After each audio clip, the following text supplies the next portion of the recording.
જય ભવાની. નમસ્કાર વાલા જાતિજનો. હું તેજસ ભટ્ટ, વાયોલિન વાદક.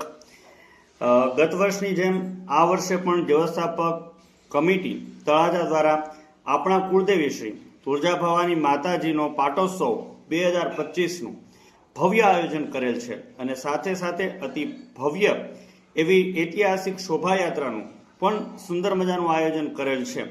અને ઉત્સવને વિશેષ બનાવવા માટે આ વર્ષે ખાસ ગરબાનો ગુંજારો કાર્યક્રમનું સરસ મજાનું આયોજન કરેલ છે. વર્ષમાં એક દિવસ આપણા સૌ માટે આવતો સુનેરો અવસર એટલે કુળદેવી માતાજીનો જન્મદિવસ પાટોત્સવ. તો આવો આપણા અતિ વ્યસ્ત જીવનમાંથી એક દિવસ અચૂક ફાળવીએ અને બોળી સંખ્યામાં સૌ સાથે મળી અને માતાજીને હેપી બર્થડે કહીએ. હું તો મારા પરિવાર સાથે અચૂક જવાનો છું. તમે પણ આવશો જ એવી ખાતરી સાથે જય ભવાની,